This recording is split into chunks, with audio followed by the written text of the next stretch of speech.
إلى يوم القيامة. وقال عز وجل كما ورد في سورة النساء وقولهم إنا قتلنا المسيح عيسى ابن مريم وما قتلوه وما صلبوه ولكن شبه لهم وإن الذين اختلفوا فيه لفي شك منه ما لهم به من علم إلا اتباع الظن وما قتلوه يقينا. وقال عز وجل كما ورد في سورة المائدة وكنت عليهم شهيدا ما دمت فيهم فلما توفيتني كنت أنت الرقيب عليهم وأنت على كل شيء شهيد. وقال عز وجل كما ورد في سورة الزمر الله يتوفى الأنفس حين موتها والتي لم تمت في منامها فيمسك التي قضى عليها الموت ويرسل الأخرى إلى أجل مسمى. صدق الله العظيم. رب اشرح لي صدري ويسر لي أمري واحلل عقدة من لساني يفقهوا قولي. اللهم ربنا ألهمنا رشدنا وأعذنا من شرور أنفسنا. اللهم أرنا الحق حقا وارزقنا اتباعه وأرنا الباطل باطلا وارزقنا اجتنابه. آمین یا رب العالمین. آپ کے علم میں ہے کہ آج میں وفات مسیح کے موضوع پر گفتگو کروں گا. اس کے پس منظر کے ضمن میں چند باتیں آپ کو بتانا چاہتا ہوں. نمبر ایک تو یہ کہ جتنے بھی فتنے اٹھے ہیں امت میں اور جو اب بھی اٹھ رہے ہیں وہ سلسلہ ختم ہونے والا تو نہیں ہے. ثلاثون دجالون کذابون چلتا رہے گا قیامت تک. تو ان میں ایک مشترک بات یہ ہوتی ہے کہ وہ کسی ایسے مسئلے کو جس پر کہ موجودۃ الوقت حالات جو ہوتے ہیں ان کے مطابق فضا سازگار ہوتی ہے اور اس کا کوئی جذباتی پہلو بھی ہوتا ہے، لیکن جو امت کے اجماع کے خلاف ہوتا ہے اس پر ڈیرا لگاتے ہیں، اس پر گفتگو کرتے ہیں، اس کو لوگوں کے منوا لیتے ہیں. اس کا نتیجہ کیا ہوتا ہے کہ چونکہ وہ چیز مجمع علیہ ہوتی ہے، امت کا اجماع ہے 1400 برس، اب اگر اس شے کو انہوں نے غلط ثابت کر دیا اپنے ذوم میں اور عام لوگوں سے کہ جو صاحب علم نہیں ہے، کہ جو نہیں سمجھ سکتے بات کو، اس سے منوا لیا، اس کا مطلب ہے کہ اب اس شخص کے معتقد ہو گئے اور اسلاف سے منحرف ہو گئے کہ یہ تو بے وقوف سے سب لوگ، یہ سارے ہمارے علماء، یہ سارے محدثین، یہ سارے مفسرین، یہ سب بے وقوف تھے، یہ بات بھی نہیں کر سکے. یہ ہے وہ شخص، یہ مجدد وقت ہے جس نے یہ بات کہی. اس کی ایک مثال یہ ہے وفات مسیح کا معاملہ. اس کی ایک مثال میں آپ کو دیتا ہوں. دوسرا فطرہ وہ بھی غلام احمد کے نام سے شروع ہوا، غلام احمد پرویز. وہ یتیم پوتے کی وراثت کا یہ مسئلہ لے کر کھڑا ہو گیا. جیسے یہ غلام احمد قادیانی وفات مسیح کا کیسے ہو سکتا ہے کہ ہمارے نبی جو ہے وہ تو فوت ہو کر زیر زمین دفن ہو گئے اور یہ عیسیٰ جو ہے یہ آسمان پر اٹھا لیے، کیسے ممکن ہے؟ اب ظاہر بات ہے عام آدمی جو ہے مسلمان جس کی حضور سے محبت ہے، حضور کی دل میں تعظیم ہے، عظمت ہے، عقیدت ہے، وہ اس جال میں پھنس جائے گا. پھر وہ اپنے دلائل کے ساتھ اس کو جو ہے وہ، اور چونکہ ماحول بھی جو میں سب عرض کروں گا کہ اس کے موافق ہو جاتا ہے اس وقت. غلام احمد پرویز نے کیا کہ یتیم پوتے کا مسئلہ، اب یہ اجماع ہے اگر کسی شخص کا کوئی بیٹا اس کی زندگی میں فوت ہو جائے تو اس کا وراثت میں حصہ نہیں ہوتا. وراثت ہوتی ہے انہی میں جو اس کی موت کے وقت موجود ہو، بیٹے ہوں بیٹیاں ہوں. اب اگر جو فوت شدہ بیٹا ہے اس کے کوئی یتیم بچے ہیں تو اب اس میں بڑی ایک جو ہے دلیل، اور دیکھیے جی یتیم بچے بیچارے وہ محروم ہو گئے، یتیم بچوں کا تو زیادہ حق ہونا چاہیے. تو یہ تو اب قانون جو ہے اگر یہ اس پر اجماع ہے تو پھر وہی بات کہ یہ سب بے وقوف لوگ تھے اور یہ تو بڑے سخت دل اور سنگ دل لوگ تھے جنہوں نے یہ بات گھڑ رکھی ہے. یہ میں نے آپ کو دو مثالیں دے دی. اب ظاہر بات ہے کہ جو اسلام کا قانون میراث ہے، قانون وراثت ہے، اس کے کچھ بنیادیں ہیں، اس کے کچھ اصول ہیں، ان اصولوں پر وہ کھڑا ہے اور اس کے مطابق جو ایک فیصلہ ہے وہ ہے. تو بہرحال یہ میں نے آپ کو مثال دی ہے کہ کسی ایسے مسئلے کو لے کر اس پر ڈیرا لگا لینا، مورچہ بنا لینا، اس سے اپنی عقیدت پیدا کر لینا، اسلاف سے برگشتہ کر لینا کہ یہ کوئی لوگ سمجھدار نہیں تھے، یہ بے وقوف لوگ تھے، جاہل لوگ تھے۔ اچھا، اب اسی پس منظر میں سمجھیے کہ 19ویں صدی کے اواخر میں کیا صورتحال ہندوستان میں ہو گئی تھی۔ انگریز آ گیا تھا اور 1857 کے بعد اس کی براہ راست حکومت قائم ہو گئی تھی۔ اس سے پہلے 1757 سے 1857 تک جو بھی حکومت تھی، ایک تو پورے ہندوستان پر نہیں تھی، لیکن یہ کہ جو بھی تھی وہ ایسٹ انڈیا کمپنی کی تھی، تاج برطانیہ کی نہیں تھی۔ 1857 کے بعد حکومت قائم ہو گئی۔ اب ظاہر بات ہے کہ جب انگریزوں نے فتح کیا ہمیں تو ہم پر رعب طاری ہوا کہ نہیں۔ پھر جو زندہ قومیں ہوتی ہیں ان میں کچھ اچھے اوصاف ہوتے ہیں، ان کے اندر فرض شناسی ہے، ان میں دیانت داری ہے۔ انگریز ڈپٹی کمشنر تھا، 9 بجے کا وقت ہے تو ٹھیک 9 بجے دفتر میں موجود ہوگا۔ ہمارے لوگ جو آ رہے ہیں لیٹ آرام سے، لیکن یہ ہے کہ ان کی یہ چیزیں جو ہوتی تھی، پھر بات اگر کی ہے تو اس کو پورا کیا ہے، تو اس حوالے سے ان کا رعب ہوتا ہے۔ اسی طور پر اس زمانے میں ایک صورت یہ پیدا ہو گئی کہ نیوٹن کی فزکس آ گئی، اور معلوم ہوا کہ یہ تو گویا کہ آسمان کی وحی سے بھی زیادہ معتبر ہے۔ سائنس سے جو بات ثابت ہو جائے بس وہ حق ہے، اور جو ثابت نہ ہو سکے وہ ایسے ہی ہیں، وہ تو گویا کہ اوہام ہیں، ان کی کوئی حیثیت نہیں۔ اب اس زمن میں کیا ہوا، اس وقت جو ہے سر سید احمد خان ایک شخصیت ابھری۔ انہوں نے جب دیکھا کہ اسلام کی بہت سی چیزیں جو ہیں وہ سائنٹیفک جو انداز فکر ہے اس میں فٹ نہیں بیٹھتی۔ یہ فرشتے کس بلا کا نام ہے، سائنس تو نہیں بتاتی ہمیں، لہذا انہوں نے کہا فرشتہ کوئی نہیں ہے، یہ فورسز آف دی نیچر کو فرشتہ کہہ دیا گیا۔ یہ جن کیا بلا ہوتے، کوئی جن ون نہیں ہے، وہ تو سائنس کی اس میں تو نہیں آتے، دکھائی نہیں دیتے، کوئی جن نہیں۔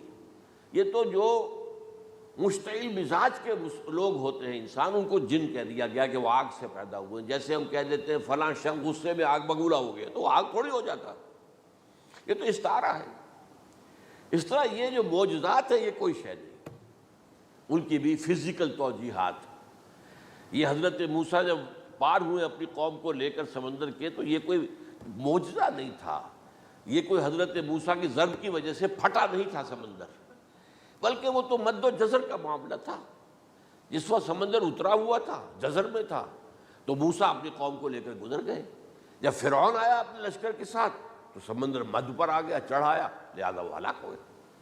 تو معجزات کا انکار، ان تمام کے اندر ایسی فضا پیدا ہو گئی تھی کہ جو عقلی اور سائنٹیفک، عقلی سے آگے بڑھ کر، ایک تو عقلی ہوتا منطقی، ایک ہے عقلی سائنٹیفک، کہ اس کے حوالے سے جو چیز اسلام کی فٹ نہیں بیٹھی، جیسے کہ آپ کہتے ہیں round peg in a square hole اور square peg in a round hole. اب اسکوئر پیگ ہے، راؤنڈ ہول ہے، تو آپ کو اس کے کونے تراشنے پڑیں گے تب وہ اس ہول میں جائے گا، لہذا انہوں نے وہ کونے تراشے، اسی کے طرز پر پھر چلے ہیں۔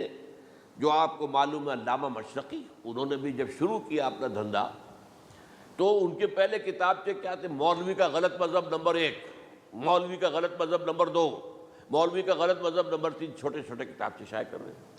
مولویوں سے علماء سے برگشتہ کر دیا۔ اب معلوم ہوا کہ یہ شخص ہے مجدد وقت، یہ مولویوں کے پاس تو کچھ نہیں ہے۔ اسی کا معاملہ پھر وہ انکار حدیث کی شکل میں آیا، جن میں کہ ایک بڑی شخصیت جو ہے وہ غلام احمد کی، غلام احمد پرویز، کیونکہ اللہ تعالیٰ نے اسے صلاحیت دی تھی، اچھا انشا پرداز تھا، لکھنا اچھا آتا تھا، بولتا بھی اچھا تھا، تو ظاہر بات ہے فتنہ وہی شخص پیدا کر سکتا ہے جو باصلاحیت ہو۔ جس میں کوئی صلاحیت نہیں وہ کیا فتنہ پیدا کرے گا، وہ نہ دنیا میں کوئی ترقی کرے گا، نہ دین میں کرے گا، نہ فتنہ انگیزی کر سکے گا۔ وہ تو جیسا بھی ہے معاملہ عام معمول جو ہے لوگوں کا، جیسی بھیڑ چال چل رہی ویسے چل جائے گا۔ تو اس فضا میں اصل میں غلام احمد پرویز نے جو ڈیرا لگایا وہ وفات مسیح پر تھا۔ یہ سب غلط ہے، یہ کہ مسیح زندہ آسمان پر اٹھا لیے گئے، کیسے ممکن ہے؟ ممکن ہے یہ کوئی الہونی بات ہے، سائنس اس کو مان سکتی ہے؟ وہ تو اصل میں ٹھیک ہے، ان کا کہنا کیا ہے کہ مسیح کو سولی تو چڑھایا گیا تھا، لیکن وہ اس پر مرا نہیں، فوت نہیں ہوا، موت واقع نہیں ہوئی۔ پھر جب اس کو اتار لیا گیا تو وہ زخمی تھا، مجروح تھا، لیکن تھا زندہ۔ پھر اس کو غار میں رکھ دیا گیا. پھر اس کے جو معتقدین تھے انہوں نے اس کی مرہم پٹی کی، اس کا علاج کیا. پھر وہ ٹھیک ٹھاک ہو کر پھر وہ وہاں سے چلا گیا، وہاں چھوڑ گیا اپنے اس شہر کو، یروشلم کو، اور اس ملک کو، فلسطین کو، اور پھر وہ آ گیا کشمیر میں. اور کشمیر میں وہ فوت ہوا، اس کی قبر موجود ہے. کسی قبر کی کوئی پرانی بوسیدہ قبر کا نام لے لیا، فلاں قبر جو ہے وہ عیسیٰ ابن مریم کی ہے.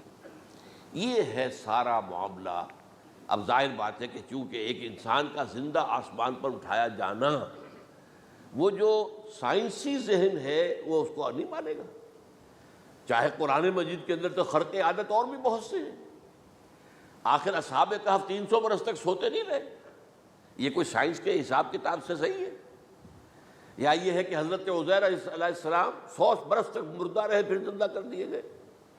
ان کا گدھا بھی زندہ کر دیا گیا جیسا کہ سورہ بقرہ میں آیا، لیکن ان کا کھانا جو ہے وہ صحیح رہا، اس کو مسا نہیں، اس میں کوئی بدبو نہیں آئی. تو واقعات ہوتے ہیں ایسے.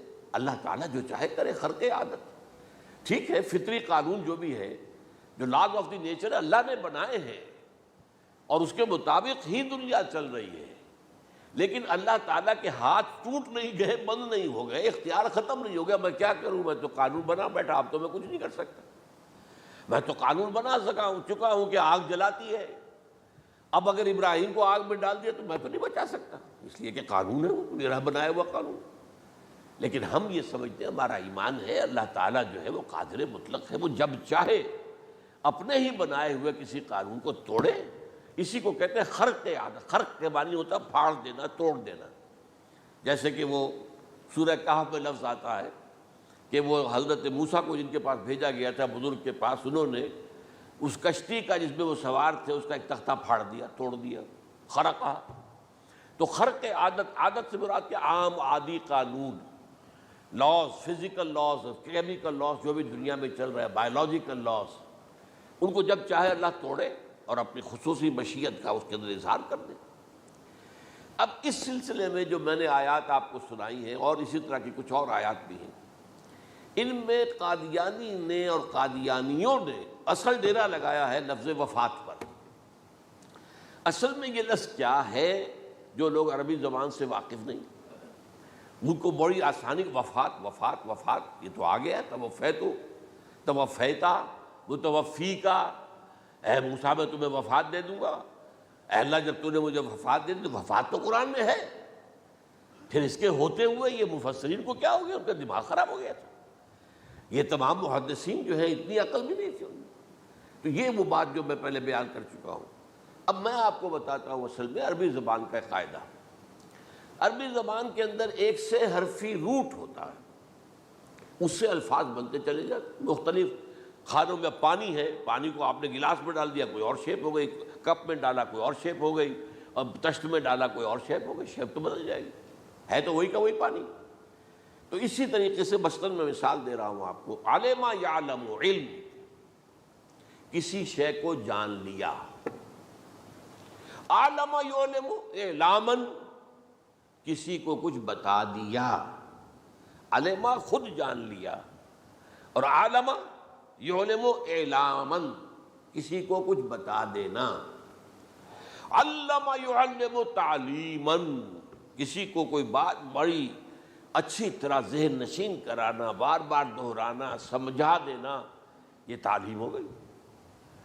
تعلم یتعلم تعلماً، خود علم حاصل کرنا. اب علم یعلم سے عالم بنا، اور علم یعلم سے معلم بنا، اور تعلم یتعلم سے خود علم حاصل کرنا، اس سے متعلم بنا. متعلم جو کہ علم حاصل کر رہا ہے. اسی طرح استعلام، علم حاصل کرنا کسی چیز کے بارے میں، جسے ہندی میں کہتے جانکاری حاصل کر لینا، اویئرنیس حاصل کر لینا. اب وہی لفظ ہے علم. اب کہیں آپ اس کے مادے کو دکھا کر اور اس کے معنی میں الٹ پھیر کریں گے تو جو شخص عربی زبان سے واقف نہیں وہ تو نہیں جانے گا اس کو. اسی طرح کی مثال ہے وفا. وفا یفی، وقا یقی، وفا یفی. اوفا یوفی ایفاءً، وفا یوفی توفیتاً، توفا یتوفا تعفن، اور استیفا یہ اسی طریقے سے میں نے مثال آپ کو دے دی۔ وفا یا فی کے مادے سے اس مصدر سے کوئی لفظ قرآن میں نہیں آیا، لیکن اردو میں آپ کو معلوم ہے نا، بڑا پیارا مصرع ہے، وہ وعدہ ہی کیا جو وفا ہو گیا۔ بھئی وعدہ وفا کرو، وعدہ پورا کرو، اس کے معنی ہے پورا کر دینا، کسی کو کوئی چیز پوری دے دینا۔ اور اس کے بعد اوفا یوفی، اس کے معنی بھی وہی ہے، بھرپور۔ اس سے بنے گا اوفو بعہدی اوف بعہدکم، یہ جو سورہ بقرہ کے 5ویں رکوع میں آیا ہے، یہودیوں تم میرے عہد کو پورا کرو تو میں تمہارے عہد کو پورا کروں گا، تم میرے عہد کو پورا کرو۔ میں نے تم سے عہد لیا تھا کہ جو رسول نبی امی آئیں گے، نبی رسول امی، اس کو تمہیں ماننا ہے، اس کا ساتھ دینا ہے۔ اوفو بعہدی، اب اس عہد کو پورا کرو۔ اوف بعہدکم، تو میں تمہارے ساتھ برکات خیرات جیسی پہلے رہی ہیں ابھی باقی رکھوں گا۔ وفا یوفی، پورے اہتمام سے پورا کر دینا، کسی کو دے دینا چیز پورے اہتمام کے ساتھ، جیسے علمہ یعلم، پورے اہتمام کے ساتھ درجہ بدرجہ ایک بات ذہن نشین کرنا۔ یوفی، اس کا جیسے وَإِبْرَاهِيمَ الَّذِي وَفَّى، ذرا اس ابراہیم کا تذکرہ کرو جس نے سارے تقاضے جو اللہ کے تھے پورے کر دیے، بھرپور۔ جو امتحان آیا اس میں وہ ثابت قدم نکلے۔ توفا یا توفا، یہ آیا کسی شے کو پورا پورا لے لینا۔ اب ایک ہے پورا پورا دے دینا، ایک ہے پورا پورا لے لینا، ایک ہے کسی کو علم دینا، علم یعلم تعلیما، کسی کو پورا دینا، وفا یوفی توفیتن، کسی سے علم حاصل کرنا، تعلم یتعلم تعلما، کسی سے پورا پورا لے لینا ہے، توفا یتوفی۔ اور اسی طرح استیفاء، کسی سے پورا لے لینا۔ یہ لفظ آیا ہے ویل للمطففین الذین اذا اکتالوا علی الناس یستوفون واذا کالوہم ووزنوہم یخسرون۔ ہلاکت و بربادی ہے ان ڈنڈی مارنے والوں کے لیے جو جب تول کر لیتے ہیں تو پورا لیتے ہیں، اور جب دیتے ہیں تو اس میں کمی کر دیتے ہیں، ڈنڈی مار جاتے ہیں۔ الا یظن اولئک انہم مبعوثون، کیا انہیں یاد نہیں رہا ہے کہ یہ دوبارہ اٹھائے جائیں گے، اللہ کے سامنے کھڑے ہوں گے، حساب ہوگا پورا پورا، پیسے پیسے کا۔ تو یہ میں نے آپ کو اس گردان سے بتا دیا کہ ایک ہی لفظ جو ہے وہ کتنے معنی دے رہا ہے۔ مادہ ایک ہے، وفا یوفی پورا کر دینا، اوفا یوفی پورا کر دینا، لیکن توفا یتوفی پورا لے لینا، استیفاء پورا لینا۔ اذا اکتالوا علی الناس یستوفون واذا کالوہم ووزنوہم یخسرون۔ اب دیکھیے اس میں قرآن مجید جو ہے اس کے ضمن میں سب سے جو فیصلہ کن آیت ہے وہ سورہ زمر کی ہے، اور یہ جو میں نے پچھلی مرتبہ بھی آپ سے کہا تھا، لا یاتیہ الباطل من بین یدیہ ولا من خلفہ، قرآن پر باطل حملہ آور ہو ہی نہیں سکتا، نہ سامنے سے نہ پیچھے سے۔ اب دیکھیے یہ ساری آیتیں جن میں حضرت مسیح کا ذکر ہے اور وفات کا لفظ جو ہے مختلف صورتوں میں استعمال ہوا ہے، اس میں سورہ زمر جو کہ مکی صورت ہے اس میں ہے وہ کانٹے دار آیت جس سے مسئلہ حل ہوتا ہے۔ وہ کیا ہے؟ وہ میں نے آپ کو سنائی ہے، اللہ یتوفی الانفس حین موتہا، اللہ قبض کر لیتا ہے، لے لیتا ہے نفس کو اس کی موت کے وقت، واللتی لم تمت فی منامہا، اور جس کے مرنے کا وقت نہیں آیا، مرا نہیں ہے، اس کی نیند میں لے لیتا ہے۔ فیمسک التی قطع علیہ الموت، تو جس پر موت کا فیصلہ ہو چکا ہے اس کو تو روکے رکھا ہے، موت کے وقت لیا اور روکے رکھا۔ اور ویرسل الاخری الی اجل مسمی، اور جو دوسرے ہیں جن کی موت کا وقت نہیں آیا ان کو مؤخر کر دیتا ہے، واپس کر دیتا ہے، لوٹا دیتا ہے۔ اب سوال یہ، نیند میں کیا چیز اللہ لیتا ہے؟ کیا جان لیتا ہے؟ ظاہر بات ہے نہیں، شعور میں چلا گیا۔ ایک ہے انسان کا شعور، وہی تو سب سے اعلیٰ شے ہے، سب سے اونچی چیز تو وہی ہے۔ یہ شعور ختم ہو گیا تو انسان کہاں رہا؟ اس کے نیچے جو کچھ ہے وہ تحت شعور ہے، سب کانشیس مائنڈ۔ تو خواب واب جو ہوتے ہیں وہ سب کانشیس مائنڈ کے ہوتے ہیں، وہ کانشیس مائنڈ کے تو نہیں ہوتے۔ جو کانشسنس ہے، شعور جو ہے، اور خاص طور پر خود شعوری، وہ نیند میں اللہ سلب کر لیتا ہے۔ تو محض شعور کے لیے بھی وفات کا لفظ آ گیا۔ ابھی تو جان یہی ہے، جو سویا ہوا ہے وہ مرا تو نہیں ہے، زندہ ہے۔ البتہ جب جس کو ہم موت کہتے ہیں وقت آیا تو شعور بھی لے لیا، جان بھی لے لی، دو چیزیں لے لی۔ حضرت عیسیٰ پر پورا اطلاق ہوا، مجسم عیسیٰ کو لے لیا، شعور بھی لے لیا، جان بھی لے لی اور بدن بھی لے لیا۔ تو گویا کہ لفظ توفا کا کامل اطلاق تو صرف عیسیٰ پر ہو رہا ہے۔ ہم جب مرتے ہیں تو ہمارا جسم تو یہی رہتا ہے، وہ تو گیا قبر میں، پورا قبض نہیں کیا اس نے، پوری شے کو اپنے قبضے میں نہیں لیا، جسم تو یہی ہے۔ لیکن یہ کہ موت کے اندر ظاہر بات ہے کہ جان گئی، اور جان ہی اصل چیز ہے۔ جب جان نکل گئی تو یہ کیا ہے؟ یہ تو یوں سمجھیے کہ اب ایسی چیزیں جلدی سے قبر میں دبا دو ورنہ یہ سڑے گی، گل جائے گی۔ اور قبر میں بھی کیا ہوگا؟ کیڑے ویڑے کھائیں گے، ختم کریں گے، الا ماشاءاللہ جس کو اللہ چاہے۔ انبیاء کرام اور شہداء کی جسموں کو اللہ تعالیٰ نے محفوظ رکھا ہوا ہے، واللہ عالم۔ تو اس اعتبار سے تو اب توفا، اللہ یتوفی الانفس حین موتها، اب نفس کا لفظ دیکھیے، یہ قرآن مجید میں نہ معلوم کتنے معنی میں آیا۔ ایک تو پورا وجود کسی کا یہ نفس ہے، میرا نفس، نفسی نفسی نفسی، کیا ہوگا جب قیامت کے دن ہم بول رہے ہوں گے؟ اور جو اللہ کے لیے بھی لفظ آ گیا نفس، نفس کے معنی ہم جب بولتے ہیں عام طور پہ تو وہ تو برے سنس میں بولتے ہیں، بھائی یہ نفسانی تقاضے ہیں، ان کو ذرا دبا کے رکھو۔ لیکن یہ نفس، یحذرکم اللہ نفسہ، اللہ تمہیں ڈراتا ہے اپنے آپ سے، یعنی اللہ اپنی ذات سے ڈراتا ہے کہ وہ جہاں رؤوف اور رحیم ہے وہاں پر وہ عذاب دینے والا بھی ہے، انتقام بھی لیتا ہے، شدید العقاب بھی ہے۔ تو یہ بھی ہو گیا نفس۔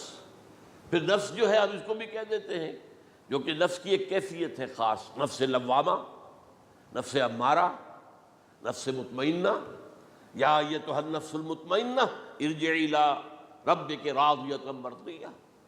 تو یہاں پر کیا ہے؟ نفس سے مراد پہلا جو ٹکڑا ہے، اللہ یتوفی الانفس حین موتہا، شعور جو ہے اس پر لفظ نفس کا اطلاق ہوا۔ اور جب موت ہوتی ہے تو شعور کے ساتھ جان بھی اس کے اندر شامل، وہ نفس کا اطلاق ہو گیا اس پر بھی۔ اور اصل میں لفظ توفا جو ہے اس کا حقیقی مفہوم اگر پورا ہوا ہے اس معنی میں کہ پورا کا پورا لے لینا، تو وہ تو صرف حضرت مسیح علیہ السلام کے بارے میں ہے۔ شعور جمع جان جمع جسم، وہ سب کے سب اللہ تعالیٰ نے لے لی۔ تو یہ اصل میں اس آیت کے اوپر جو ان لوگوں نے زور لگایا ہے، اس میں اس اعتبار سے کہ یہ لفظ وفات جو ہے اس کے اوپر جو ہے عام طور پر وفات کے معنی ہے موت ہے، حالانکہ قرآن مجید میں موت کا لفظ بھی تو آیا ہے نا، ان موتہا واللتی لم تمت، یہ سارے الفاظ موت کا لفظ بھی تو آتا ہے نا۔ لیکن یہ کہ وفات کا لفظ بھی ہے، کوئی شک نہیں ہے، حضور کی وفات ہو گئی، فلاں کی وفات ہو گئی، یہ بھی ہے، لیکن یہ اس کا ایک استعمال ہے۔ وفا یفی، اوفا یوفی، وفا یوفی، توفا یتوفی، استیفا یستعفی، یہ سارے الفاظ اسی سے وفا کے لفظ سے بن رہے ہیں۔ اب یہ کہ اس کے ضمن میں عقلی بات آپ کے سامنے رکھنا چاہتا ہوں۔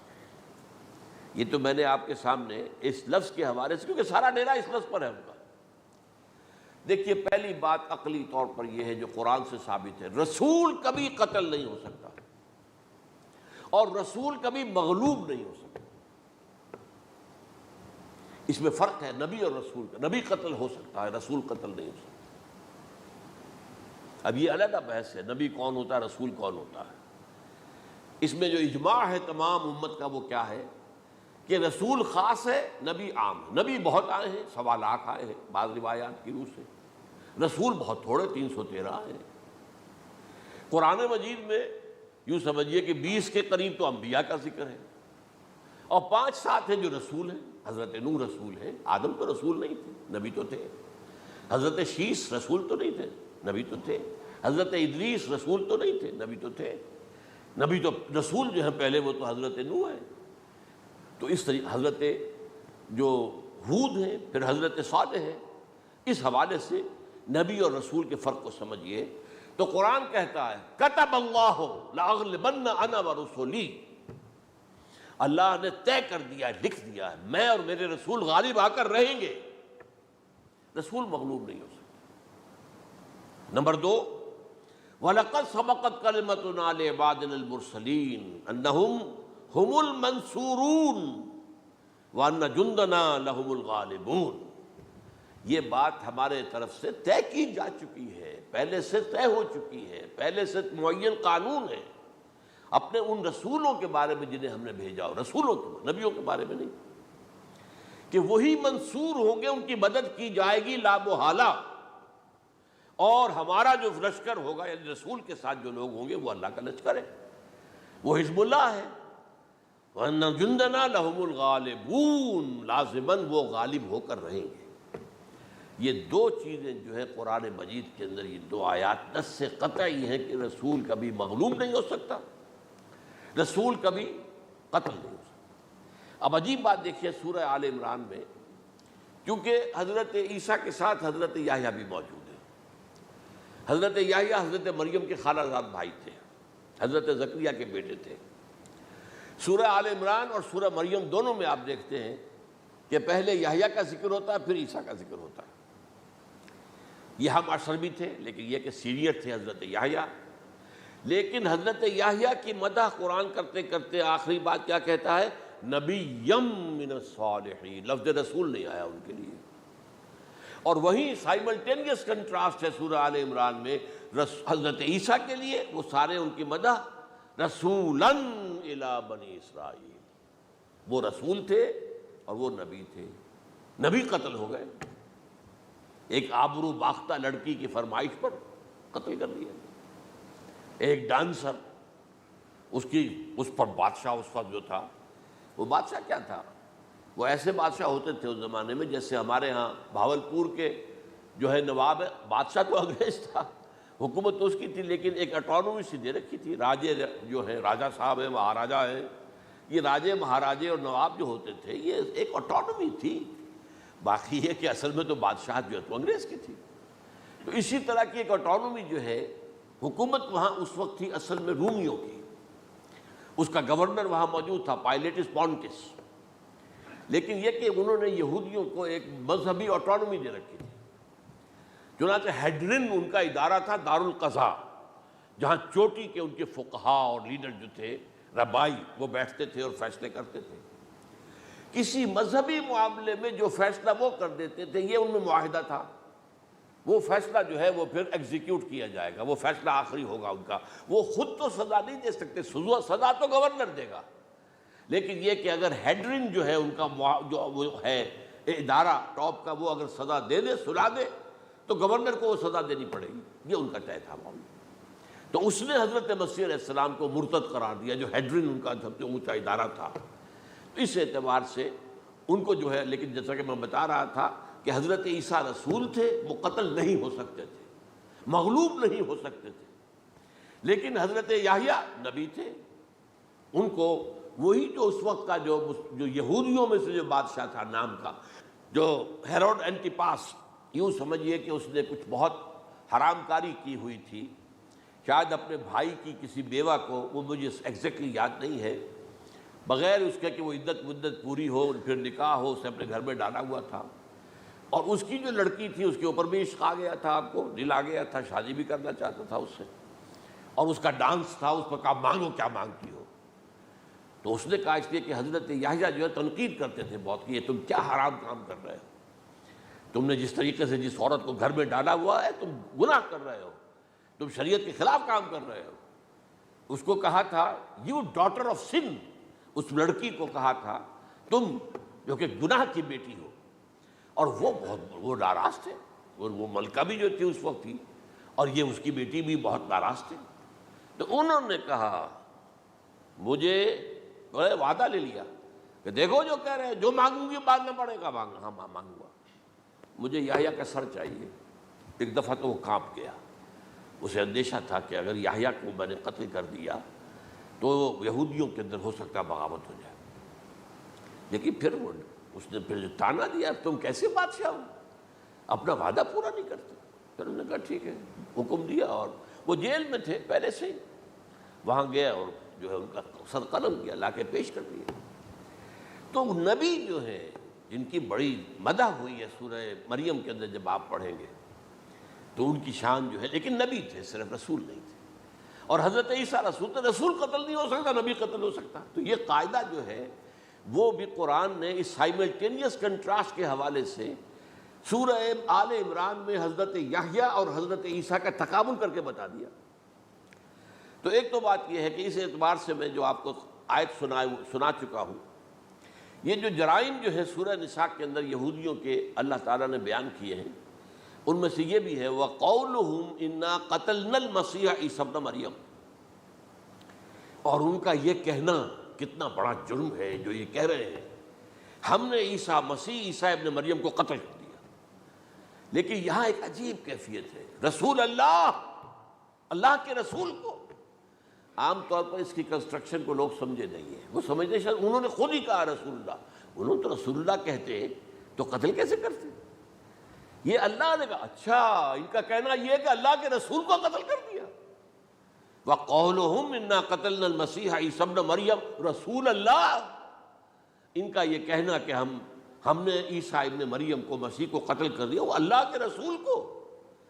وَمَا قَتَلُوهُ وَمَا صَلَبُوهُ، انہوں نے نہ اسے قتل کیا نہ سولی پہ چڑھایا، وَلَٰكِن شُبِّهَ لَهُمْ، بس مشابہت پیدا کر دی گئی ان کے لیے، شبہ میں ڈال دیا گیا ان کو۔ وَإِنَّ الَّذِينَ اخْتَلَفُوا فِيهِ لَفِي شَكٍّ مِّنْهُ، اور جو لوگ اختلاف کر رہے ہیں ان کے بارے میں وہ بس شکوک میں مبتلا ہیں، مَا لَهُم بِهِ مِنْ عِلْمٍ، ان کے پاس کوئی علم نہیں ہے، إِلَّا اتِّبَاعَ الظَّنِّ، صرف گمان کی پیروی کر رہے ہیں۔ وَمَا قَتَلُوهُ يَقِينًا، اور ہرگز قتل نہیں کیا۔ یہ کلیئر سورہ نساء کی آیت نمبر 157 ہے۔ اب یہاں ایک سوال پیدا ہوتا ہے، پھر کون قتل ہوا؟ واقعہ تو ہوا ہے، سولی کا واقعہ ایک ہسٹوریکل واقعہ ہے، پھر کون صلیب پہ چڑھا؟ حضرت عیسیٰ تو صلیب پر نہیں چڑھ سکتے، اس لیے کہ صلیب کی موت کو سمجھا جاتا تھا بہت ذلت کی موت ہے، بہت حقارت کی موت ہے، بہت ملعون موت ہے۔ تو جب عیسیٰ مغلوب نہیں ہو سکتے تو صلیب پہ کیسے چڑھا دیے جائیں گے؟ قتل ہونا تو بعد میں ہوگا نا، پہلے تو آپ صلیب پر لٹکائیں گے اس کو نا، تب وہ جب مرے گا تو کہیں گے قتل بھی ہو گیا، ہم نے قتل کر دیا۔ صلیب کیا ہوتی تھی یہ معلوم ہے آپ کو؟ ایک لمبی لکڑی، ایک جو ہے ٹرانسفرس آ جائے گی اس کے اوپر، اور اس میں سے یہ ہے کہ اس کے دونوں، ایک شخص کے جو ہے دونوں ہاتھ وہ نیل کر دیے جاتے تھے، یہ جو اوپر جو ہے کراس کا جو نشان ہے وہ کیلیں ٹھوک کر لگا دیے گئے، اور پاؤں دونوں جو ہے وہ پیروں کے اندر کیلیں ٹھوک کر وہ اس لمبی لکڑی کے ساتھ جو نیچے سے آ رہی ہے اس میں لگا دیے۔ اب وہ بلیڈنگ ہو رہی ہے، اس کا جو حال ہے پتلا ہو رہا ہے، اس کا رفتہ رفتہ سسک کر مرتا ہے نا، اسی لیے اسے کہتے ہیں بڑی ملعون موت ہے۔ ایک ہے آپ نے پھانسی دی کسی کو، ایک جھولا جھولتا ہے وہ گیا، ختم ہو گیا۔ آج کل تو کیا ہوتا ہے، کرسی پہ بٹھایا، ذرا کرنٹ چھوڑا اور گئے صاحب، کو ٹیکا لگایا پتہ ہی نہیں چلا، اور پیٹ ٹیکے کے ساتھ آدمی مر گیا، تو یہ بھی ہوتا ہے۔ لیکن یہ کہ بدترین موت جو ہے صلیب کی موت ہے۔ تو یہ واقعہ تو ہوا ہے صلیب کا، لیکن یہ کہ کون مرا؟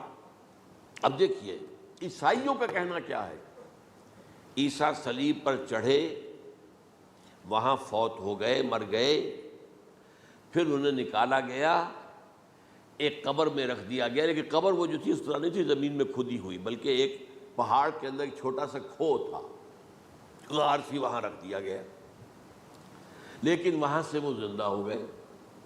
اگلے دن جب لوگ آئے تو دیکھا وہ قبر تو خالی ہے، عیسیٰ کہاں گئے؟ وہ زندہ ہو کر آسمان پر اٹھا دیے گئے، اور آسمان پر جانے سے پہلے وہ اپنے حواریین سے ملے بھی تھے، کہا میں زندہ ہوں۔ یہ ہے ان کا عقیدہ، اور اس کے بعد یہ بھی عقیدہ ہے کہ دوبارہ آئیں گے، قیامت کے قریب آئیں گے، یہ بھی عقیدہ ہے۔ ہمارا عقیدہ کیا ہے؟ نہ سولی پر چڑھے نہ قتل ہوئے، بلکہ اللہ نے انہیں اٹھا لیا، بل رفعہ اللہ الیہ، اللہ تعالیٰ نے انہیں اٹھا لیا۔ جیسے کہ آتا قرآن میں، یا عیسیٰ انی متوفیک ورافعک الیہ، اے عیسیٰ میں تمہیں قبض کر لوں گا، قبضے میں اپنے لے لوں گا اور اپنی طرف اٹھا لوں گا، رافعک الیہ، یہ قرآن مجید کا قول ہے۔ البتہ یہ ہمارا بھی عقیدہ ہے کہ وہ دوبارہ آئیں گے، وَإِنَّهُ لَعِلْمٌ لِلسَّاعَةِ، وہ قیامت کی ایک عظیم ترین نشانی ہوں گے کہ جب وہ آئیں گے اور اس کے بعد جو ہے یا جو اینٹی کرائسٹ ہوگا کہ جو کہ جھوٹا عیسیٰ ہوگا، جھوٹا دعویٰ کرے گا، جسے کہ مسیح الدجال کہا گیا، اس کے ساتھ مقابلہ ہوگا، اسے قتل کریں گے اور تمام یہودی اس کے بعد قتل ہو جائیں گے، جو بھی اس وقت تک کفر پر قائم رہیں گے۔ اگر ان میں سے کوئی اس وقت حضرت عیسیٰ پر ایمان لے آئے تو وہ شاید بن جائے۔ بہرحال یہ ہے یہود، ان کا جو ہے قادیانیوں کا وہ عقیدہ کیا ہے، سولی پر تو چڑھا، گویا کہ ذلت والی بات تو ہو گئی، مغلوب تو ہو گیا، قرآن کی نفی اس پہلے کیوں، وما صلبوہ وما قتلوہ، تو گویا کہ سولی پر چڑھ گیا تو وہ بدترین جو ہے تکلیف، مصیبت، مشقت وہ ساری تو آ گئی، مغلوبیت تو آ گئی، لیکن یہ کہ اس کے بعد کہتے ہیں مرا نہیں، وہ ابھی وہ سسک ہی رہا تھا کہ اتار دیا گیا۔ اس کے بعد اس کے جو شاگرد تھے، حواری تھے، انہوں نے مرہم پٹیاں کی، پھر وہ ٹھیک ہو کر چلا گیا کہیں اور، ہجرت کر گیا اپنی قوم سے جو ان کے خیال میں کشمیر ہے، اور یہاں آ کر وہ اپنی طبی موت مر گیا۔ بات اللہ ختم ہوا معاملہ۔ ہم کیا کہیں، ہم تو صرف یہ کہتے رہے ہیں، 1300 برس تک ہم نے یہ کہا ہے کہ ہمارا ایمان ہے قرآن پر کہ ان پر نہ صلیب دیے گئے نہ قتل ہوئے، انہیں اٹھا لیا گیا۔ کب اٹھایا یہ ہمیں معلوم نہیں تھا، کس مرحلے پر اٹھایا یہ ہمیں معلوم نہیں تھا، پھر سولی پر کون چڑھا یہ ہمیں معلوم نہیں تھا، لہذا کسی تفسیر میں آپ کو نہیں ملے گا، کہیں نہیں، نہ قرآن میں ہے، نہ حدیث میں ہے، نہ کسی تفسیر میں۔ یہ تو پچھلی صدی کے دوران جو پوپ کی لائبریری ویٹیکان میں، اس سے ایک نسخہ برآمد ہوا، انجیل برنباس۔ اب یہ بھی آپ کو معلوم ہونا چاہیے کہ انجیلیں 104 تھیں، جن میں سے 4 جو ہے سلیکٹ کی گئی ہیں، 100 انجیلیں اور ہیں جنہیں وہ اپوکریفل کہتے ہیں، غیر مستند انجیلیں، اپوکریفل، اور یہ ہے کینونیکل، قانونی، یہ ہے کہ جو مستند ہیں 4، لیکن جو 100 اور ہیں ان میں سے ایک یہ بھی ہے برنباس، اور برنباس کے بارے میں عیسائی مانتے ہیں کہ وہ بھی حضرت عیسیٰ علیہ السلام کے حوارین میں سے ایک تھے۔ وہ انجیل نکل آئی، اب وہ چھپ بھی گئی ہے۔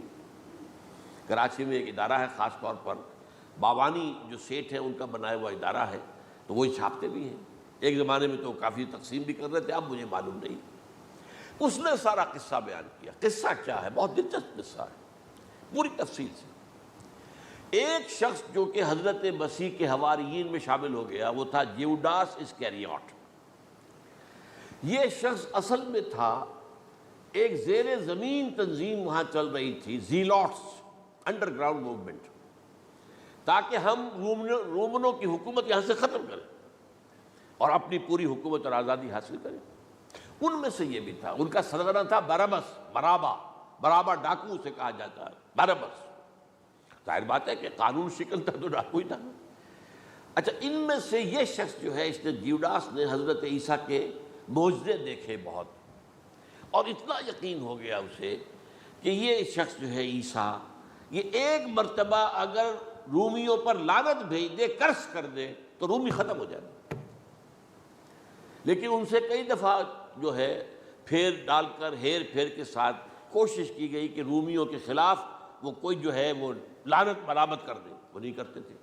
یہ ایک علیحدہ بات ہے، کیوں نہیں کرتے تھے، یہ اس وقت میرا موضوع نہیں ہے۔ منہاج عیسوی کیا تھا، منہاج موسوی کیا تھا، منہاج محمدی کیا تھا، ان میں فرق ہے۔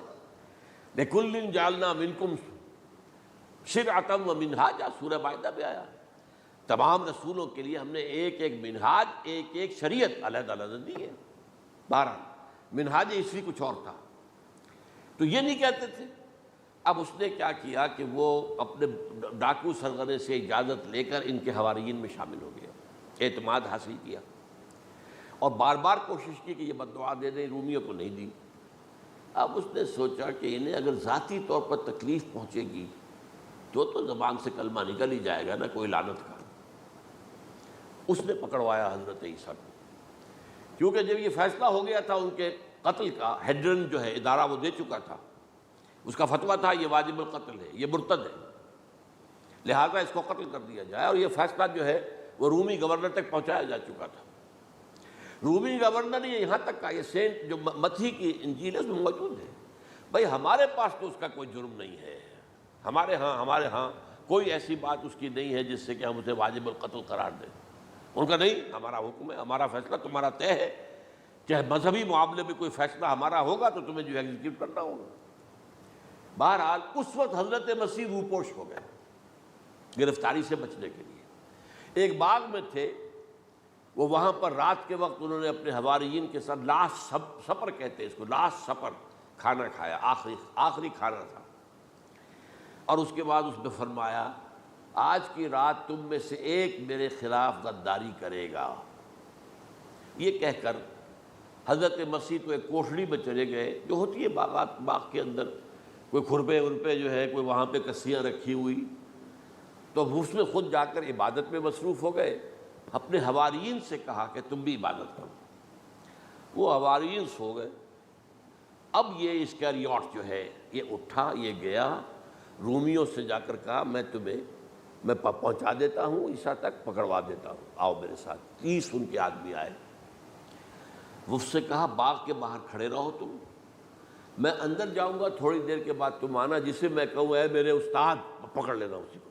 یعنی رومنز کو معلوم نہیں تھا کہ یہ کون ہے عیسیٰ، لیکن یہ کہ یہ تو یہودیوں کو معلوم تھا نا سب کچھ۔ ہوا کیا کہ وہ جب اندر آیا ہے اور کوٹھڑی میں داخل ہوا، اسی وقت اس کی شکل بدل دی گئی حضرت مسیح کی، شبہ لہم، مشابہت پیدا کر دی گئی، شبیہ بدل دی گئی، اور چھت پھٹی، 4 فرشتے اترے اور حضرت مسیح کو لے کر آسمان پر چلے گئے۔ تو باہر آیا وہ، تو جیسے ہی وہ یہ باہر آیا، وہ باقی ہماری جان گئے، اے ہمارے استاد، اسی وقت جو ہے وہ رومی داخل ہو گئے، تو پکڑ لیا۔ تو اصل میں گرفتار ہوا ہے برنباس کی انجیل کے مطابق یوڈاس اسکریوٹ، وہ سولی چڑھا ہے۔ لعنتی موت اس پر آئی، کیوں آئی ہے؟ غداری کی اس نے، بٹرے کیا حضرت مسیح علیہ السلام کو، تو وہ تو مستحق تھا، کوئی ظلم نہیں تھا۔ اگر عیسیٰ کی جگہ کسی اور کو دے دیا جاتا ایسے کسی کو پکڑ کر، تو وہ تو ظلم ہو جاتا نا، اس کا تو کوئی جرم نہیں تھا، تو یہ تو واقعی مجرم تھا۔ وہ سولی چڑھا ہے اور حضرت عیسیٰ کو اٹھا لیا۔ یہ ہے وہ ساری تفصیل جو کہ انجیل برنباس کے اندر موجود ہے، the gospel of our lord according to saint Barnabas, یہ اس کا نام ہے، ایونجیلیم برنابے، یہ جو ہے یونانی زبان میں اس کا نام ہے یا لیٹن میں۔ بہرحال یہ ہے معاملہ۔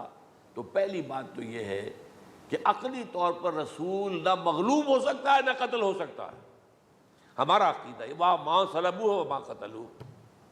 لیکن یہ کہ اگر یہودی، اگر جو قادیانی مانتے ہیں سولی چڑھ گئے تو صلیب تو ہو گئی، قرآن کی نفی تو ہو گئی، ہاں مرا نہیں، یہ دوسری بات ہے۔ دوسری بات یہ ہے کہ رسولوں کے باب میں اللہ کا قانون کیا ہے۔ اگر کسی قوم کی طرف رسول کو بھیجا اور اس قوم نے بحیثیت مجموعی انکار کر دیا، رد کر دیا، ریجیکٹ کر دیا، پوری قوم ہلاک، اور رسول اور اس کے جو چند ساتھی ایمان لے آتے تھے وہ وہاں سے ہجرت کر کے چلے جاتے تھے۔ لیکن ہجرت کر کے جاتے تھے تو اس کے بعد کسی اور مقام پر کریں گے اہل نظر تازہ بستیاں آباد، پھر وہاں پر ایک قوم انہوں نے جو ہے اپنا مرکز بنایا، ایک نئی امت کھڑی ہو گئی۔ اس کی سب سے بڑی مثال کیا ہے؟ قوم عاد ختم ہوئی حضرت ہود علیہ السلام کو ریجیکٹ کرنے کے باعث، ہلاک کر دی گئی۔ حضرت ہود علیہ السلام اپنے ساتھیوں کو لے کر، یہ قوم عاد تھی عرب کا جزیرہ نما عرب کے جنوبی علاقے کے اندر، جو اب صحرا ہے، بہت بدترین صحرا ہے، الربع الخالی جسے کہتے ہیں، خالی ہے، وہاں کوئی زندگی کے آثار ہے ہی نہیں، نہ کوئی پتیاں ہیں، نہ کوئی گھاس ہے، نہ کوئی انسان ہے، نہ کوئی حیوان، کچھ نہیں۔ الربع الخالی، بدترین صحرا ہے۔ وہ صحرا ایسا ہے کہ اس کے اندر کوئی چیز ٹکتی نہیں ہے، جو چیز اوپر ہوگی وہ دھستی چلی جائے گی، اندر چلی جائے گی۔ ورنہ عام صحرا کے اندر ریت کے اوپر اونٹ بھی چلتا ہے، انسان بھی چلتے ہیں، لیکن اس میں نہیں۔ تو یہاں پر قوم عاد جو ہے آباد تھی، اور اب جو ہے وہ سیٹلائٹ سے دیکھ لیا گیا ہے کہ قوم عاد کا جو بڑا بادشاہ تھا شداد، اس نے جو جنت بنائی تھی وہ موجود ہے، زیر زمین اسی صحرا کے نیچے دفن شدہ موجود ہے، جس کو کہا گیا ہے أَلَمْ تَرَ كَيْفَ فَعَلَ رَبُّكَ بِعَادٍ إِرَمَ ذَاتِ الْعِمَادِ الَّتِي لَمْ يُخْلَقْ مِثْلُهَا فِي الْبِلَادِ۔ ایسے ایسے ستونوں والا جیسے کبھی پہلے دنیا میں بنے ہی نہیں تھے، وہ قوم عاد تھی، بڑی زبردست قوم تھی، قوم جبارین، لیکن یہ کہ اس کے بعد ہلاک ہو گئی۔ اب حضرت ہود اپنے مسلمان ساتھیوں کو لے کر نکل گئے، جزیرہ نما عرب کے مغربی کونے میں جا کر، شمال مغربی کونے میں آباد ہو گئے۔ وہاں ایک نئی قوم پیدا ہوئی، سمود۔ اب یہ اسلامی بستی بن گئی، لیکن اس کے اندر بھی پھر بعد میں زوال آیا، پھر وہاں نبی بھی آئے، لیکن اس کے بعد یہ کہ آخری رسول بھیجے گئے حضرت صالح، اور وہ بھی ہلاک ہوئے کیونکہ حضرت صالح کو انہوں نے رد کر دی۔ تو یہ میں نے مثال دی ہے آپ کو کہ رسول جو ہے وہ وہاں سے اگر ہجرت کرتا ہے تو ہجرت کر کے وہ یہ نہیں جان بچا کے جا کے گمنامی میں کہیں مر گیا، وہ تو جا کر اپنے ساتھیوں کو لے کر جائے گا اور جا کر جو ہے وہاں پر جو ہے ایک نئی جگہ پر آباد ہوگا، ایک نئی تہذیب ابھرے گی۔ تو یہ تو نہیں ہوا، یہ گمنام ہو کر آ کر کشمیر میں مر گیا تو اس کی کیا حیثیت ہوئی؟ حضرت عیسیٰ علیہ السلام یا تو اگر ہجرت کرتے، یا جب انہیں معلوم ہو گیا تھا کہ میرے قتل کا فتویٰ ہو گیا ہے تو آپ وہاں سے ہجرت کر سکتے تھے، لیکن اپنے ساتھیوں کو تو لے کر جاتے نا، اپنے حواریین کو لے کر جاتے، اور کہتے ہیں 12 حواریین کے علاوہ اور بھی کوئی 70 کے قریب لوگ تھے جو ان پر ایمان لائے تھے، ان کو لے کر جاتے، کسی جگہ جا کر آپ آباد ہوتے، وہاں ایک نئی جو ہے بستی بنتی، وہاں مسلمانوں کی ایک آبادی ہوتی۔ تو ان میں سے تو کوئی شے بھی نہیں ہوئی، بات ہی ختم ہو گئی۔ لہذا عقلی طور پر بھی یہ بات ثابت نہیں ہو سکتی، خلاف عقل ہے، قرآن کے اصولوں کے خلاف ہے کہ وہ سولی چڑھے ہوں لیکن مرے نہ ہوں، پھر اتر گئے تو مرہم پٹی کر دی۔ اچھا کیا رومنوں کو اور یہودیوں کو پتہ نہیں چلا کہ مریم پٹی ہو رہی ہے اس کی اور عیسیٰ مرا نہیں ہے؟ اگر ان کے پتہ چل جاتا تو کیا وہ چھوڑ دیتے؟ اب مرہم پٹی کے بغیر تو 12 جو شخص سولی پر لٹکا رہا ہے وہ تو تقریباً مردہ ہی ہوتا ہے نا۔ وہ چلیے ہو سکتا ہے کہ کوئی ایسا امکان ہو کہ اس کی نبض ابھی چل رہی ہو اور وہ اتار لیا جائے اور مرہم پٹی کر لی جائے تو بچ جائے، لیکن یہ کہ پھر اس کے بعد وہ اگر وہاں سے ہجرت کرتے تو وہاں سے وہ اپنے حواریین کو لے کر جاتے اور کسی نئی جگہ پر جا کر آباد ہوتے۔ ان دونوں اعتبارات سے یہ بات ناقابل قبول ہے، ناقابل یقین ہے۔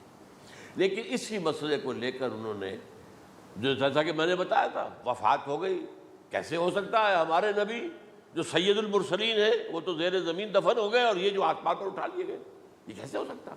بس اس کے اوپر عام لوگ جو ہیں وہ متاثر ہوئے، اور خاص طور پر وہ سائنٹیفک مائنڈ جو بن گیا تھا، تو چونکہ سائنس کے اس خاکے کے اندر وہ بات فٹ نہیں بیٹھتی، لہٰذا ان لوگوں نے اس کو قبول کیا۔ اب یہ کہ یہ جو واحد استثناء ہوا ہے یہ کسی اور کے ساتھ نہیں ہوا۔ ویسے حضرت مسیح کی پوری شخصیت مستثنیٰ ہے، بن باپ کے تو کوئی اور رسول پیدا ہوا ہی نہیں، نہ نبی پیدا ہوا۔ پھر وہ معجزے جو حضرت مسیح کو ملے کسی نبی کو نہیں ملے۔ حضرت صالح کو ایک ہی معجزہ ملا تھا نا ایسا کہ لوگوں نے کہا کہ تم یہ اس چٹان میں سے ابھی ایک گابن اونٹنی برآمد کر کے دکھا دو، وہ دکھا دی گئی، پھر ہلاک کر دیے گئے۔ لیکن جو اور معجزے حضرت مسیح کو دکھائے ہیں وہ بچپن میں بولے ہیں، گود میں تھے یا پگھوڑے میں تھے، بولے ہیں انی عبد اللہ آتانی الکتاب وجعلنی نبیا۔ یہ بات نہ ہوتی تو حضرت مریم کے کیا حشر کرتی قوم کہ تمہاری بغیر شادی کے یہ کہاں سے لے آئی ہو تم، یہ تو ولد الزنا ہے۔ پھر تو یہ سارا معاملہ جو ہے حضرت عیسیٰ بولے ہیں وہاں پہ، خود وہ بچہ بولا ہے۔ اب اس کے بعد بولنے کی لوگوں کے اندر کیا گنجائش تھی؟ زندہ کو مردہ کر دینا، ثم بإذن اللہ، مردہ زندہ ہو گیا، اور تخلیق حیات، ایک پرندہ بنانا گارے کا، پھونک مارنا اور اڑتا ہوا پرندہ بن جائے، ایک کوڑی کے جسم پر ہاتھ پھیرنا اور کوڑ ختم، ایک مادرزاد اندھے کی آنکھوں پر ہاتھ پھیرنا اور بینائی آ گئی۔ یہ سارے معجزات مستثنیٰ شخصیت ہے۔ ان کا یہ استثناء کیوں کیا گیا، یہ بڑی تلخ بات ہے، یہ یاد کر لیجیے، کیونکہ یا تو قوم اسی وقت ہلاک کر دی جاتی جیسا کہ ہوا قوم نوح، قوم ہود، قوم عاد، قوم ثمود، قوم شعیب، یہ ہوا کہ نہیں ہوا؟ اور صدوم اور عمورہ کی بستیاں جہاں حضرت لوط بھیجے گئے، اور آل فرعون جو ہلاک کیے گئے، یا تو پوری قوم ہلاک کی جاتی؟ نہیں، یہ یوں سمجھیے کہ اس پورے معاملے کو درمیان میں سے ایک وقفہ دے دیا گیا، حضرت عیسیٰ کو اٹھا لیا گیا، اور حضرت عیسیٰ دوبارہ آئیں گے۔ یہ کیوں کیا گیا؟ اب اس میں بڑی تلخ بات آپ سے کہہ رہا ہوں، یہ آپ کے لیے قبول کرنا آسان نہیں، حلق سے نیچے اٹھنے کی مشکل سے۔ اس قوم کو زندہ رکھا گیا ہے جو ملعون اور مغضوب علیہم قوم ہے۔ سب سورہ فاتحہ میں مفسرین لکھتے ہیں ضالین، یہ نصارہ ہے، اور مغضوب علیہم یہ یہودی ہیں۔ اور قرآن کہتا ہے لعن الذین کفروا من اہل الکتاب علی لسان داؤد وعیسی ابن مریم، لعنت کی گئی ایک ملعون اور مغضوب قوم کے ہاتھوں۔ آخری امت محمد اور اس کا بھی بہترین حصہ، اس پر عذاب ان کے ہاتھوں آئے گا۔ عربوں پر عذاب یہودیوں کے ہاتھوں آئے، اس لیے ان کو بچایا گیا۔ یہ میں نے کئی دفعہ واقعہ سنایا، مولانا اصلاحی صاحب بتایا کرتے تھے، کیونکہ وہ راجپوت تھے، یو پی کے راجپوت، مشرقی حصے کے، کہ ہمارے ہاں کوئی نوجوان اگر کوئی بڑی گری ہوئی حرکت کرتا تھا تو اس کے سر پر چمار کے ذریعے، چمار کے ہاتھوں جوتا لگوایا جاتا تھا۔ اگر راجپوت کے سر پر راجپوت کا جوتا گرا تو چلو تکلیف تو ہوئی، لیکن یہ کہ راجپوت کا جوتا گرا ہے نا، پڑا ہے، لیکن راجپوت کے سر پر چمار کا جوتا، جس کو آپ انگریزی میں کہتے ہیں to add insult to injury, وہ تکلیف بھی ہے جوتا کھانے کی اور انسلٹ ہے کہ ایک چمار مار رہا۔ یہ امت سب سے خیر امت ہے، کنتم خیر امت اخرجت للناس۔ اس کے لیے عذاب بھی بدترین آئے گا، اور کن پر آئے گا؟ اس امت کا جو اصل نیوکلیس ہے عرب، جس کے بارے میں حضور کی حدیث موجود ہے، ویل للعرب، عرب کے لیے بہت بڑی ہلاکت ہے۔ اور آج ہماری نظر میں آ رہا ہے وہ ملعون اور مغضوب علیہم قوم، ان کے سینے کے اندر خنجر کی طرح بھونکی گئی ہے، اور 30 کروڑ کے قریب عرب بے حمیتی، بے غیرتی، بزدلی، کمزوری، ذلت، مسکنت کی مثال بنے ہوئے۔ کوئی بول سکتا ہے اس اسرائیل کے خلاف؟ کوئی بول سکتا ہے؟ 30-35 لاکھ آدمی ہے اسرائیل کے اندر یہودی، اس سے زیادہ تو امریکہ میں 50 لاکھ کے قریب، کل 1.25 کروڑ آدمی ہے یہ یہودی پوری دنیا کے اندر۔ لیکن دیکھیے جو چاہتا کرتا ہے، جب چاہا اس نے عراق کے ایٹمک انسٹالیشن کو تباہ کر دیا، اور سعودی عرب کی فضا میں اس کو فیول کیا ہے انہوں نے، دوبارہ ری فیولنگ جو ہوئی ہے ان کے جہازوں کی، وہ سعودی عرب کی فضا میں ہوئی۔ یہ صورت جو ہے عربوں کے اوپر، اور اب جو آنا ہے آرمگیدان، کیونکہ پوری عیسائی دنیا یہودیوں کے قبضے میں ہے، اور یہ رومی ایک حدیث کی روح سے 80 علم لے کر حملہ آور ہوں گے تم پر، اور یہ ہوگا مڈل ایسٹ میں۔